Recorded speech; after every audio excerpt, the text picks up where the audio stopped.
अभिषेक शर्मा, ईशान किशन, तिलक वर्मा, सूर्य कुमार यादव, हार्दिक पांड्या, अक्षर पटेल, शिवम दुबे और उसके बाद रिंकू सिंह। अब यहाँ पर एक कैच है, क्या अभी भी आप ये सोच सकते हो कि कुलदीप को हम खिला दें इस ब्लैक सॉइल के ऊपर में, जहां पर बाउंस ज्यादा होता है, पेस ज्यादा होती है, पेसर्स को ज्यादा फायदा होगा यहाँ पर। मुझे लगता है शायद यहाँ पर अर्शदीप खेलेंगे और उनके बाद आपके पास होंगे वरुण चक्रवर्ती और जसप्रीत बुमराह। ये आपकी 11 होनी चाहिए। लेकिन अगर नहीं, लेकिन वो तो रेड सॉइल पे आपका बॉल जो है आपको बाउंस ज्यादा मिलता है, ब्लैक सॉइल तो नीचे नीचे रहेगी। मैंने ये सुना है कि वो हाइब्रिड है पिच, शायद mixture of red and black. क्या ये सही है?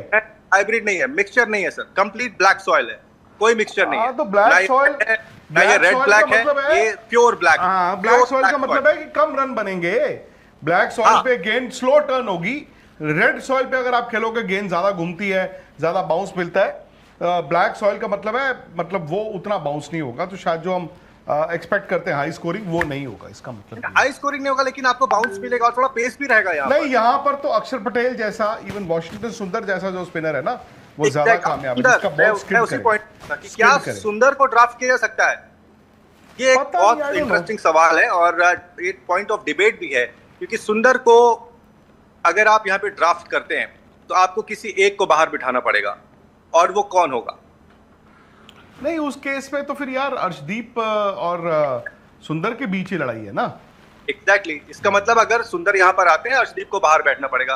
बट पता नहीं, जिस तरीके से मैंने समझने की कोशिश की है, मुझे लग रहा है कि शायद जो मैंने आपको 11 बताई, स्लैश रखा था हालांकि मैंने कुलदीप और अर्शदीप के बीच में, इन्हीं के बीच में ज्यादा है। अब अगर सुंदर खेल जाते हैं, वो एक अलग सोच के साथ फिर आएंगे टीम के अंदर में। मुझे मुश्किल लगता है। अच्छा, दूसरी बात ये है कि सूर्य कुमार यादव से आज पूछा गया, आप लोगों ने पूछा कि अभिषेक की चिंता आपको है, तो क्या जवाब था उनका?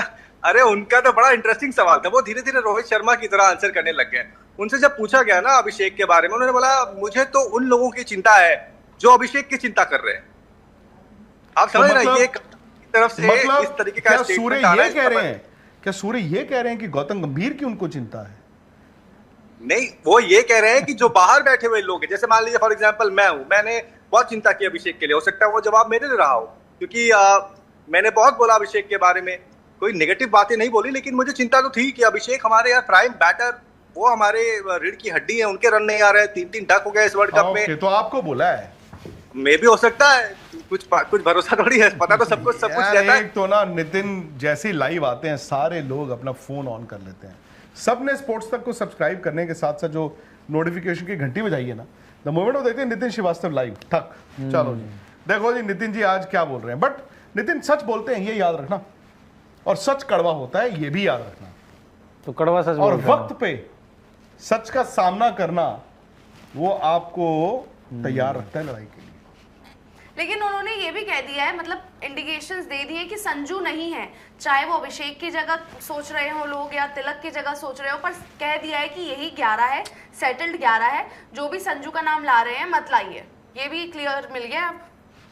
हाँ, नहीं, आपकी बात ठीक है। जैसे कल जब प्रैक्टिस हुई थी भारतीय टीम की, क्योंकि वो फुल स्ट्रेंथ टीम की प्रैक्टिस थी, हमने देखा संजू ने ज्यादा प्रैक्टिस की, तो वहां पे ऐसा उस वक्त लग रहा था कि यार कि क्या ऐसा हो सकता है कि संजू को नंबर 3 पे, नंबर 1 की तो बात नहीं थी, अभिषेक से तो उनका कोई कंपटीशन है नहीं। अगर वो स्कीम ऑफ थिंग्स में आते भी तो नंबर 3 पे आते। लेकिन आज जब उनसे बहुत क्लियर कट पूछा गया कि भाई जिस तरीके से कल संजू ने यहाँ पे प्रैक्टिस की, आपको लगता है कि उनकी जगह बन सकती है? तो उन्होंने पूछा किसकी जगह पे खिलाऊंगा मैं अभिषेक की जगह पे खिलाऊंगा, हंसते हुए उन्होंने बोला। फिर उन्होंने सामने से जवाब आया नहीं अभिषेक कैसे होगा, फिर उन्होंने बोला तो क्या करूं, मैं तिलक को बाहर कर दूं। देखिए, कहना बड़ा आसान होता है। इससे पहले भी हमने विराट कोहली की एक ऐसी प्रेस कॉन्फ्रेंस देखी है, इससे पहले हमें MS धोनी की भी सेम ऐसी ही प्रेस कॉन्फ्रेंस देखी है, जब एक खिलाड़ी को लेकर इन दोनों ही कप्तानों से सवाल पूछा गया था, उन्होंने भी सेम आंसर दिया था। लेकिन कई बार जो चीजें कही जाती है प्रेस कॉन्फ्रेंस में, वो होती नहीं है। स्पोर्ट्स तक पर आपको न सिर्फ खबरें मिलेंगी, बल्कि आपका ओपिनियन भी मैटर करता है। ये आप ही का मंच है। आइए बताइए, भारतीय क्रिकेट टीम से आप क्या उम्मीद करते हैं। रहिए स्पोर्ट्स तक के साथ, सब्सक्राइब कीजिए स्पोर्ट्स तक को YouTube और Facebook पर। अगर वीडियो अच्छी लगी हो तो वीडियो को लाइक और चैनल को सब्सक्राइब कर दें।